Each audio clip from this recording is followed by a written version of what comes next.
La réforme des régimes spéciaux de retraite, c'est le dossier lourd de la rentrée. Le président l'a dit à la télévision, tout le monde va devoir cotiser 40 ans.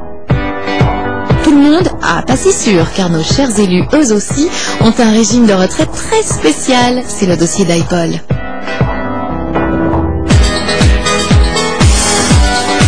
On est allé voir Sauvegarde Retraite, une association qui milite pour la réforme et l'égalité des citoyens face à la retraite. Bon alors, Marie-Laure, expliquez-nous, le régime de retraite des élus, il est vraiment si spécial? Jacques Chirac, en tant que président de la République, ancien président de la République, pardon, il touche une retraite de 5 250 €. Il a droit également à une retraite par mois. Il a droit également à une retraite de député de 5 031 €. Magistrat à la Cour des comptes, cela lui donne droit à une retraite de 3 500 €, toujours par mois. Conseiller général et maire de Paris, ce qui lui permet de lui faire octroyer une retraite de 5 000 € par mois. On arrive à un chiffre de 18 800 €. Et en plus, en tant que président de la République, il est membre de droit du Conseil constitutionnel, ce qui lui donne droit à 12 000 € en plus. On arrive donc à 30 800 € par mois. Ce qui est choquant, c'est l'empilement de toutes les retraites, parce que ce sont que des régimes spéciaux.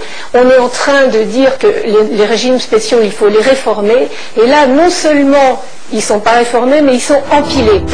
Bon, alors pour tous, ce sera 40 ans. Mais un député, il doit travailler combien d'années pour toucher sa retraite, hein? En ce qui concerne la députation, les députés ont cela d'extraordinaire, c'est qu'ils font un mandat de 5 ans, un seul, et ils ont droit, à partir de l'âge de 60 ans, à une retraite mensuelle de 1 548 € par mois.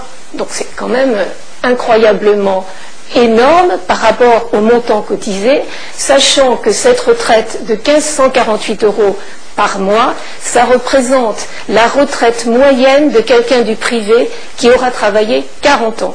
1 500 € pour 5 ans, 3 000 € pour 10 ans, etc., etc., 4 500 pour 15 ans. Donc là, il a été député longtemps. Ils ont un rapport de 1 pour 6, c'est-à-dire qu'ils gagnent, ils empochent 6 fois la mise une fois qu'ils sont à la retraite par rapport au montant des cotisations versées. Pour aller plus loin, on a eu envie de se lancer dans le calcul de la future retraite de notre Premier ministre et également de notre président. Du côté de M. Sarkozy, ça donnerait environ ça. 4 000 € comme ancien député, 5 250 comme ancien président, 2 000 € au bas mot en tant qu'élu local et maire de Neuilly pendant 20 ans quand même. Et si on ajoute les 12 000 € du Conseil constitutionnel, ça donnerait environ 23 250 €. Belle retraite, hein?